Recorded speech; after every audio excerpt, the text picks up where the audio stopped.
ใจโง่กว่าเมื่อเศร้าหาแต่โทรศัพท์แต่เฟซบุ๊กเดือนมันอยู่ทั้งคืนทั้งวันบ่เฮ็ดเบียบ่เฮ็ดงานความขี้ขลาดเป็นใหญ่โพสต์สนั่นทานใครเพื่อนเพื่อนมากดไลค์ที่แต่เป็นกดหัวใจโอ้ยเป็นใจนี่เป็นทางให้บอกโพสต์ไปกันต่อสิแต่อ่านเป็น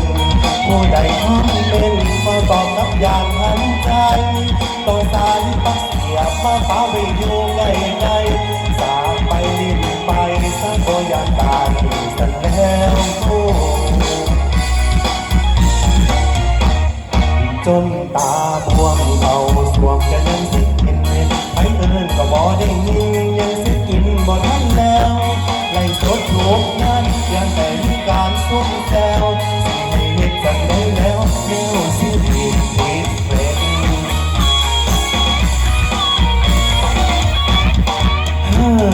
คนในเฟซบุ๊กนี่คือผมมีคนกดไลค์จะเกลียอ่านเฟซผิดสมองกันตะว่าอยู่ไหนอันเป็นเล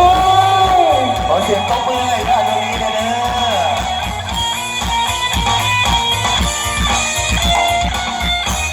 ไอ้หมอโคตรได้เงินจอสีแต่อ่านเฟซผู้ใดคอมเมนต์มาตอบรับอย่างมั่นใจต่อสายปักเสียมาป้าไปอยู่ไกลๆสาไปลิ้นไปสักคนอย่างตายกันแล้วจนตาบวมเขาสวมก็ยังสิกินให้เอินก็บ่ได้ยินยังสิกินบ่ทันแล้วไล่สดทุกงานว่าแต่มีการซุ่มแซวสิให้เฮ็ดจังได้แล้วเดี๋ยวสิผิดเป็น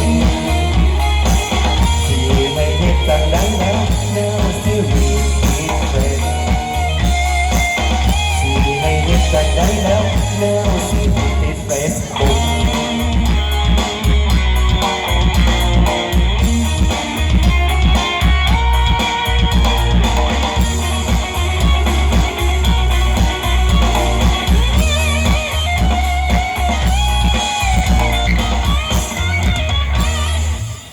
ขอเสียงตบมือเลยนะอีกครั้งหนึ่ง